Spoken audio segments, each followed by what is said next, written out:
ಎಲ್ರಿಗೂ ನಮಸ್ಕಾರ. ಹೆಂಗಿದ್ರೆ ಎಲ್ಲರೂ? ಇವತ್ತು ಕರ್ಕಟಕ ಅಮಾವಾಸ್ಯೆ, ಭೀಮನ ಅಮಾವಾಸ್ಯೆ. ನಮ್ಮ ಬದಿಯಲ್ಲಿ ಮಾರಸ್ವಾಮಿ ದೇವಸ್ಥಾನದ ಜಾತ್ರೆ.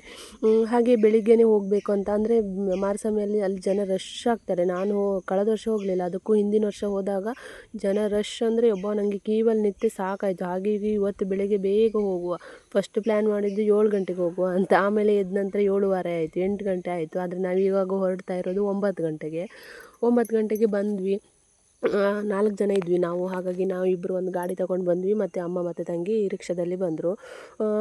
ಬಂದು ನೀರೆಲ್ಲ ಚಿಮ್ಸ್ಕೊಂಡು ಮತ್ತು ಸಮುದ್ರ ಸ್ನಾನ ಮಾಡ್ತಾರೆ. ಅಮಾವಾಸ್ಯೆ ದಿನ ಸಮುದ್ರ ಸ್ನಾನ ಮಾಡಿ ಹೊಳೆಯಲ್ಲಿ ಸ್ನಾನ ಮಾಡಿ ಹೋಗ್ತಾರೆ. ಅದು ಒಳ್ಳೇದಂತ ಹೇಳ್ತಾರೆ.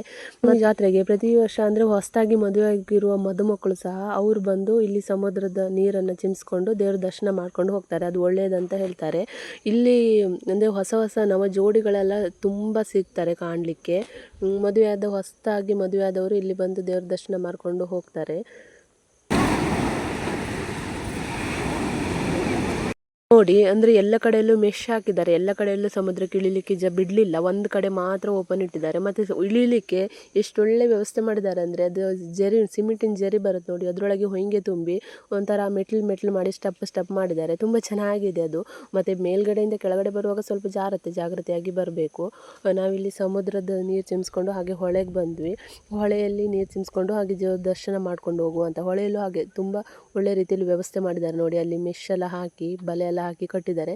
ಮತ್ತು ನಾವು ಅಂದ್ಕೊಂಡು ಬಂದ್ವಿ ಜನ ರಶ್ ಇರ್ತಾರೆ, ನಮಗೆ ಅಂದರೆ ಒಳಗೆ ಹೋಗಲಿಕ್ಕೆ ಜಾಗ ಆಗೋದಿಲ್ಲ, ನಾವು ಬಂದಿದ್ದು ಹೇಗೂ ಲೇಟ್ ಆಯಿತು ಅಂತ ಅಂದ್ಕೊಂಡು ಬಂದರೆ, ಈ ಸತಿ ಎಷ್ಟು ಒಳ್ಳೆ ವ್ಯವಸ್ಥೆ ಮಾಡಿದ್ದಾರೆ ಅಂದರೆ ಒಳಗಡೆ ಎಲ್ಲ ಲೈನ್ ಮಾಡಿ ತುಂಬ ಚೆನ್ನಾಗಿ ಮಾಡಿದ್ದಾರೆ. ಎಷ್ಟೇ ಜನ ಬಂದರೂ ನುಗ್ಲಾಗಲಿಲ್ಲ ಈ ಸಲ. ಜನ ಬರ್ತಾ ಇದ್ದಾರೆ ಹೋಗ್ತಾ ಇದ್ದಾರೆ, ಆ ರೀತಿಯಾಗಿದೆ. ತುಂಬ ಒಳ್ಳೆ ವ್ಯವಸ್ಥೆ ಮಾಡಿದ್ದಾರೆ. ನನಗಂತೂ ಖುಷಿ ಆಯಿತು ಈ ಸಲ. ಎಲ್ಲ ಮುಗಿಸ್ಕೊಂಡು ಹೊರಗಡೆ ಬಂದ್ವಿ. ಇಲ್ಲಿ ಅಂಗಡಿಯಲ್ಲಿ ಏನಾದರೂ ತಿಂಡಿ ತೊಗೊಂಡು ಹೋಗುವ ಮನೆಗೆ, ಮತ್ತು ಏನಾದರೂ ತಿನ್ನಲಿಕ್ಕೆ ಅಂತ. ಇಷ್ಟು ವರ್ಷದಷ್ಟು ಅಂಗಡಿ ಎಲ್ಲ ಇಲ್ಲ, ಸ್ವಲ್ಪ ಕಡಿಮೆ ಅನಿಸುತ್ತೆ ಅಂಗಡಿ ಎಲ್ಲ, ಅಥವಾ ನಾವು ನೋಡಲಿಲ್ವೇನೋ ಗೊತ್ತಿಲ್ಲ. ನಾವು ಮುಂದುಗಡೆ ತನಕ ಹೋಗಲಿಲ್ಲ, ಸ್ವಲ್ಪ ಅರ್ಧ ಹೋಗಿ ವಾಪಸ್ ಬಂದ್ವಿ. ಆದರೂ ಇಷ್ಟು ವರ್ಷದ ತನಕ ಅಂಗಡಿ ಇಲ್ಲ, ಮತ್ತು ಅಷ್ಟು ಜನನೂ ಕಾಣ್ತಾ ಇಲ್ಲಪ್ಪ ಇಲ್ಲಿ ಹೊರಗಡೆ ಎಲ್ಲ. ಅಂದರೆ ಬರ್ತಾ ಹೋಗ್ತಾ ಇದ್ದಾರಲ್ಲ, ಹಾಗಾಗಿ ಜನ ಇಲ್ಲ ಅನಿಸುತ್ತೆ. ಇಲ್ಲಿ ಮುಂಡಕ್ಕಿ ಜಿಲೇಬಿ ಮತ್ತು ಮನೆಗೆ ಬೇಕಾಗಿರೋಂಥ ತಿಂಡಿ ಎಲ್ಲ ಸ್ವಲ್ಪ ತಗೊಂಡ್ವಿ. ಅಂದರೆ ಒಂಥರ ಖುಷಿ ಅಲ್ವಾ. ಅಂದರೆ ಎಲ್ಲ ಕಡೆನೂ ಅಂಗಡಿ ಇರುತ್ತೆ, ಒಂದೊಂದು ಕಡೆ ಒಂದೊಂದು ವೆರೈಟಿ ಐಟಮ್ ಇರುತ್ತೆ. ಅದು ತಗೊಳ್ಳುವ ಅಂತ ಇರುತ್ತೆ.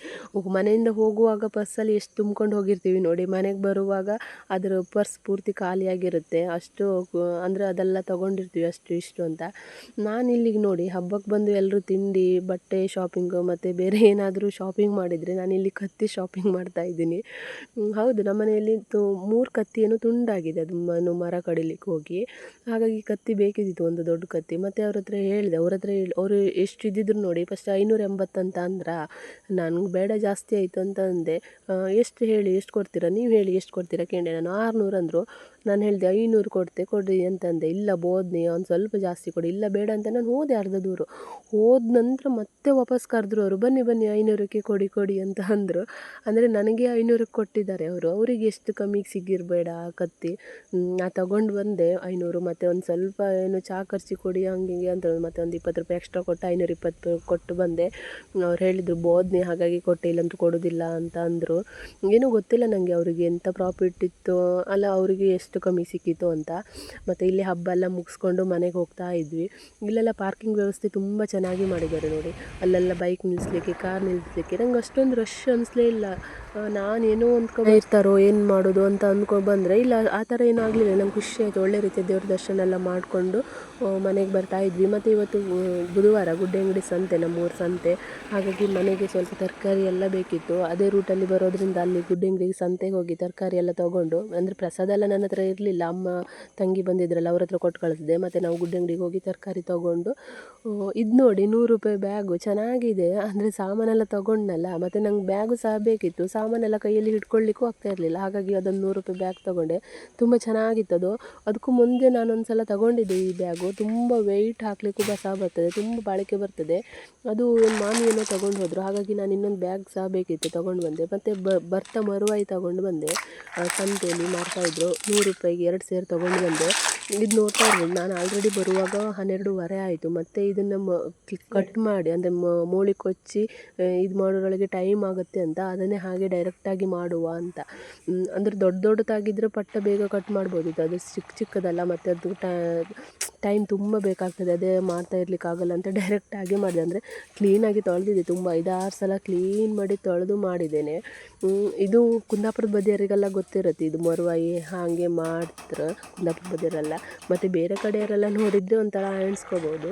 ಮಸಾಲ ಎಲ್ಲ ಹಾಕಿ ಮಾಡ್ತೇನೆ ನಾನು ಯೂಶ್ವಲಿ ಮಾಡುವಾಗ. ಇವತ್ತು ಅದು ಯಾವುದು ಮಸಾಲೆ ಇರಲಿಲ್ಲ, ಹಾಗೆ ಖಾರದ ಪುಡಿ ಮತ್ತು ಗರಂ ಮಸಾಲೆ ಸ್ವಲ್ಪ ಇದ್ದಿದ್ದು ಹಾಕಿ ಮಾಡಿದೆ. ಅದು ಖಾರದ ಪುಡಿ ಉಂಟಲ್ಲ, ನನಗೆ ಅದು ಕಲ್ಲರೇ ಬರಲಿಲ್ಲ ಅಂತ ನಾನು ಹಾಕ್ತಾನೆ ಇಟ್ಕೊಂಡ್ರು, 1 ಸ್ಪೂನ್, ಇನ್ನೊಂದು ಸ್ಪೂನ್ ಹಾಕ್ತಾನೆ ಇದ್ದು. ಆಮೇಲೆ ಊಟ ಮಾಡುವಾಗ ಹಬ್ಬ ಖಾರ ಅಂದರೆ ದೇವರೇ, ಊಟ ಮಾಡಿ ಮುಗಿಸ್ಲಿಕ್ಕಿದ್ರೆ ನಂಗೆ 1 ಚಂಬು ನೀರು ಬೇಕಾಯಿತು, ಅಷ್ಟೊಂದು ಖಾರ ಆಯಿತು. ಹಾಗೆ ನನ್ನ ಇವತ್ತಿನ ವಿಡಿಯೋ ನಿಮಗೆ ಇಷ್ಟ ಆದರೆ ಪ್ಲೀಸ್ ಸಬ್ಸ್ಕ್ರೈಬ್ ಮಾಡಿ.